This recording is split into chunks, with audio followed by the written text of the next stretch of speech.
നമസ്തേ, അഖിലയാണേ. ദേശവിരുദ്ധ ശക്തികൾ കേരളത്തിൽ നടത്താനിരുന്ന ഏറ്റവും ഭീകരമാകേണ്ടിയിരുന്ന ഭീകരവാദ പ്രവർത്തനങ്ങൾക്ക് തടയിട്ടുകൊണ്ട് NIA. നിങ്ങൾ ഈ വാർത്ത കണ്ടിരുന്നോ? പലരും ഈ വാർത്ത കണ്ടു കാണില്ല, പലരും ഈ വാർത്ത കേട്ട് കാണില്ല. കാരണം ജിഹാദികളുടെ അച്ചാരം വാങ്ങി മുക്കി നക്കുന്ന മാധ്യമങ്ങളൊക്കെ തന്നെ ഈ വാർത്ത മുക്കി എന്നുള്ളതാണ് സത്യം. പക്ഷേ ദേശീയ സുരക്ഷയെ പോലും അട്ടിമറിക്കേണ്ടിയിരുന്ന ഈ കേസ് ദേശീയ മാധ്യമങ്ങളൊക്കെ തന്നെ പുറത്തുവിട്ടിട്ടുണ്ട്. കേരളത്തിലെ മാധ്യമങ്ങളൊക്കെ തന്നെ വായ് മൂടിക്കെട്ടി മിണ്ടാതെ അങ്ങോട്ട് മാറിയിരിക്കുക. എന്തായിരുന്നു കേസെന്ന് നമുക്ക് നോക്കാം. ഫെബ്രുവരി 7 തലപ്പാറ എന്ന് പറയുന്ന സ്ഥലത്ത് മലപ്പുറത്തെ ഒരു ഹോളോ ബ്രിക്സ് കടയുടെ മുന്നിൽ നിർത്തിയിട്ടിരുന്ന ഒരു ലോറിയിൽ നിന്നും 89,600 അധികം വരുന്ന ജലാറ്റിൻ സ്റ്റിക്കുകളും 10,500 വരുന്ന നോൺ ഇലക്ട്രിക് ഷോക്ക് ട്യൂബുകളും പിടികൂടിയ സമയത്ത് ഈ കേസ് ആദ്യം അന്വേഷിക്കുന്നത് കേരള പോലീസ് ആയിരുന്നു. കേരള പോലീസിന്റെ കാര്യക്ഷമമായിട്ടുള്ള ഒരു അന്വേഷണം നടന്നില്ല എന്നതുകൊണ്ട് തന്നെ കേന്ദ്ര ഏജൻസിയായ NIAക്ക് കേസ് കൈമാറി. കേന്ദ്ര ഏജൻസിയായ NIA അതീവ പ്രാധാന്യത്തോടുകൂടി തന്നെ ഈ കേസ് ഏറ്റെടുക്കുകയും ദേശീയ സുരക്ഷയെ പോലും അട്ടിമറിക്കാൻ സാധ്യതയുള്ള ഒരു കേസാണെന്ന് NIA പോലും പരസ്യമായിട്ട് വ്യക്തമാക്കിയിട്ടുണ്ട്.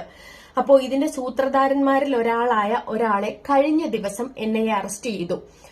അയാള് മഞ്ചേരി സ്വദേശിയായ ഹാരിസ് എന്ന പേരുള്ള ഒരാളെയാണ് അറസ്റ്റ് ചെയ്തത്. അപ്പോ ആളെ അറസ്റ്റ് ചെയ്തതോടുകൂടി തന്നെ 10 പേരെയാണ് ഇതിനോടകം അറസ്റ്റ് ചെയ്തിരിക്കുന്നത്. അപ്പൊ എനിക്കിനി ചോദിക്കാനുള്ളത് ചില അസൗകര്യമായ ചോദ്യങ്ങളാണ്. വൻതോതിലുള്ള ഈ സ്ഫോടക വസ്തു ശേഖരം കേരളത്തിലെത്തിയത് എന്തിനു വേണ്ടി? ആരാണ് ഇതിനു പിന്നിൽ? ആർക്കായിരുന്നു ഇത് കേരളത്തിൽ എത്തിക്കേണ്ടിയിരുന്നത്? കേരളത്തിലെ മാധ്യമങ്ങളൊക്കെ തന്നെ ഈ വാർത്ത മുക്കിയാലും സത്യം നിങ്ങൾക്ക് മറച്ചുവെക്കാനാവില്ല. ചോദ്യങ്ങൾ ഞങ്ങൾ ചോദിച്ചു കൊണ്ടേയിരിക്കും, ഉത്തരങ്ങൾ നിങ്ങൾ പറഞ്ഞേ മതിയാകൂ.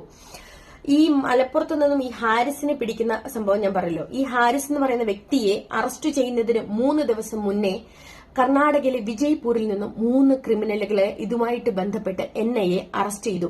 സോ ഇവരുടെ നെറ്റ്വർക്ക്, ഇവരുടെ ശൃംഖല എന്ന് പറയുന്നത് വളരെ വലിയ രീതിയിലുള്ള ഒരു നെറ്റ്വർക്ക് ആയിരുന്നു.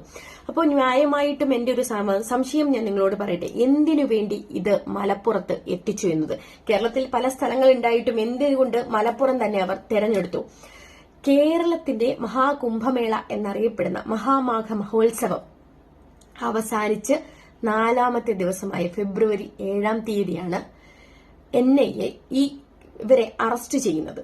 സ്വാഭാവികമായിട്ടും എന്റെ ഒരു സംശയമാണ്, മഹാമാഘ മഹോത്സവത്തെ ലക്ഷ്യമിട്ടുകൊണ്ടായിരുന്നോ ഈ തീവ്രവാദികൾ ഇവിടെ ഭീകരാക്രമണം നടത്താൻ ഉദ്ദേശിച്ചിരുന്നത്?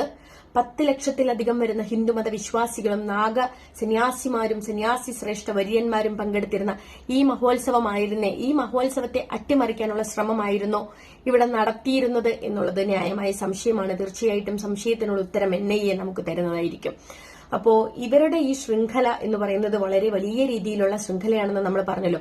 വിദേശ ശക്തികളിൽ നിന്നും ഈ ഭീകര പ്രവർത്തനങ്ങൾക്ക് വേണ്ടിയിട്ടുള്ള വൻതോതിലുള്ള ആയുധ ശേഖരം കേരളത്തിലേക്ക് ഇവർ കൊണ്ടുവന്നിട്ടുണ്ട് എങ്കിൽ ഇവരുടെ നെറ്റ്വർക്ക് വിദേശ രാജ്യങ്ങളുമായിട്ട് തന്നെ ബന്ധപ്പെട്ട് കിടക്കുന്നുണ്ട്. ഇവരുടെ ഈ ജിഹാദി തന്ത്രങ്ങളൊന്നും വില പോകില്ല. കാരണം ഇത് ഭാരതമാണ്. ഭാരതം ഭരിക്കുന്നത് ഇന്ന് ഭാരതീയ ജനതാ പാർട്ടിയാണ്.